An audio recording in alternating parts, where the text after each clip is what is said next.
All right. Here we go with 12.4a, measures of variability. Let's begin.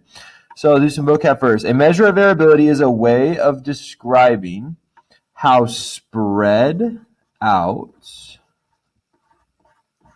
the data is. It can be described as how much the data deviates from the center.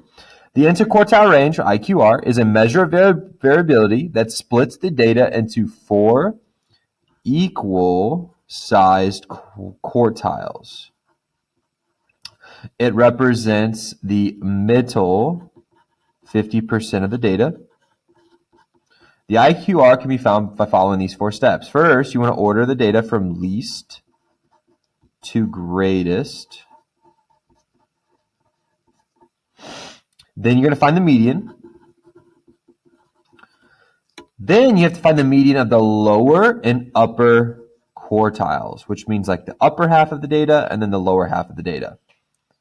Then you subtract the lower and the upper quartiles to find the IQR.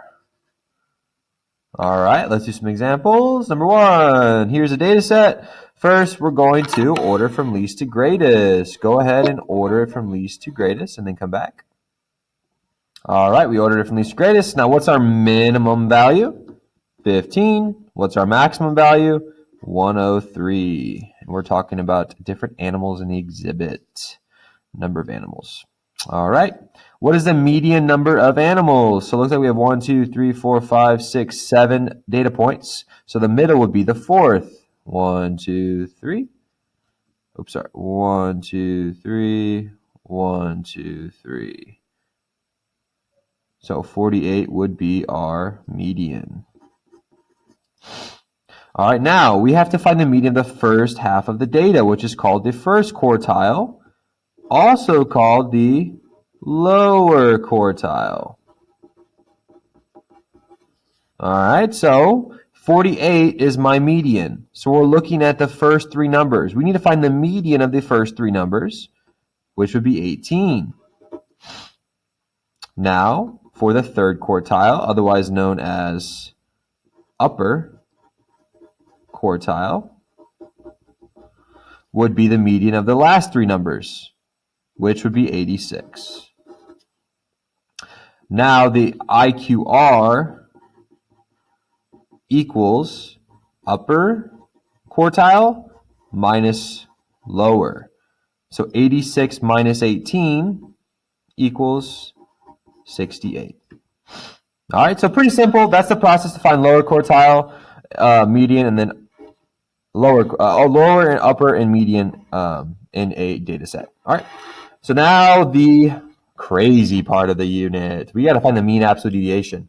So mean absolute deviation is one way to describe the variability or how spread out a set of data is by using mean absolute deviation, otherwise known as MAD, the MAD value. So I will use that a lot, the MAD value. All right, so the mean absolute deviation is the average distance that the data points in a set of data are from the mean. So it's the average distance that all the data points are from the mean, the average. So a MAD close to 0 means that the data values are close to the mean, which is good. Let's flip it over. So first steps in finding our MAD value. First, we have to find the mean value, the average. Then you have to find the distance from each data point is from the mean. Then you find the average of those distances. All right, it's kind of a long process, but we're going to take it step by step. So here we're going to find the MAD value. It says Mr. Breedlove recorded the number of minutes he spent traveling to work for the last 7 days. Here's the data points. We need to find the mean. So to find the MAD value, you don't really need to order from least to greatest. It's kind of redundant. You don't need to. But if you want to, you can. I'm not going to, though, for the sake of time. So we need to find the mean first. So go ahead and pause the video. Find the average number of minutes that Mr. Breedlove spent traveling to work.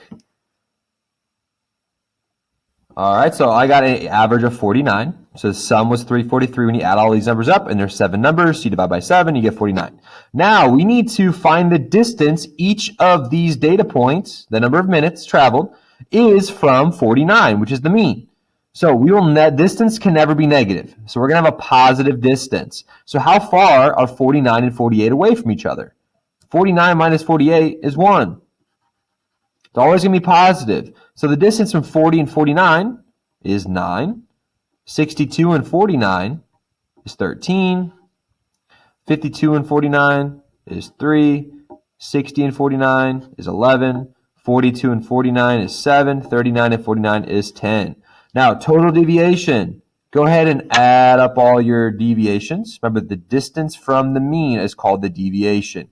All of these distances are called deviations. Go ahead and add up all of your deviations and come back. All right, we have 54 as the total deviations. Now we have to find the average of all the deviations, which is called the MAD value, the mean absolute deviation. So 54 was your sum of your deviations divided by the amount of deviations that there are, which is 7. And we're going to round it to the nearest tenths place. So you get 7.7 is your MAD value. Not too bad. Now it says D, explain what the mean absolute deviation represents in the situation. Remember that a MAD value close to 0 is good. It means that your numbers are pretty close to the mean. Our MAD value is 7.7. So this number just explains the average distance. So the average distance of our data points. So the average distance that each number of minutes from the mean is 7.7. Okay, so on average, each number is 7.7 away from the average, which was 49. Okay, go ahead and read number 3 and come back to me. All right, so it looks like Ms. Johnson recorded a number of pages that 5 students read that day. We need to answer these questions. So first, I want you to pause the video, order this from least to greatest, and put it right here. All right, now that we have it least to greatest, I want you to answer questions 1 and 2. So number 1, you're looking at minimum and maximum. And then number 2, you're looking for IQR. You need to find the upper quartile and lower quartile of this data set and then subtract them. Go ahead and pause the video and do that now. Right, here's my work showing the median, which was 20. Then the lower quartile, since I only had 2 numbers in the lower quartile, you have to add them and then divide by 2. So you get a 18.5 lower quartile. And then upper, 21 plus 22 divided by 2 is 21.5. So then to find the IQR, interquartile range, you subtract the upper and the lower quartiles, and you get a IQR value of 3. So a IQR value of 3 means that there is a small amount of variability in the number of pages read. All right? So now we need to find the MAD value now. So the average distance at each number from the pages read is the mean is blank. So we need to find the average deviations again. So we need to go ahead and subtract each of these values from the mean. Okay, so we need to go ahead and find the mean real quick. So we need to add these all up and divide by 5. Go ahead and do that now. Let's put our work for mean right here in the bottom left. So let's find our mean. Go ahead and do that now. All right, we got a mean of 20. Now we need to subtract all of our values. We need to find the distance all of our numbers of pages read are from 20. The distance from 20 and 20 is 0. The distance from 22 and 20 is 2. 18 and 20 is 2. 19 and 20 is 1. And 21 and 20 is 1. So now we need to add up all of our deviations. So I'm going to circle these and draw a little arrow. These are our deviations. Okay, so now our MAD value is we divide our total deviations, which is 0 plus 2 is 2, 2 plus 2 is 4, 4 plus 2 is 6. So 6 divided by 5, because we're dividing by the amount of deviations we have, and you get 1.2. So our average distance or the MAD value is 1.2. Since the mean absolute deviation is a small number, it's close to 0. Okay, that means that this means that the number of pages read are close together. There's less variability, not a very big amount of variability for our values. Okay, so I know there's a lot of work. So remember, upper quartile is the median of the last half, the upper half of your data, and then lower quartile is the median of the first half of your data. And then MAD value, you have to find the average deviations by subtracting or finding the distance that all of your values are from the mean. Okay, and then find the average of those numbers. And that's it. So go ahead and finish the must-do and ace the master check. Good job, guys.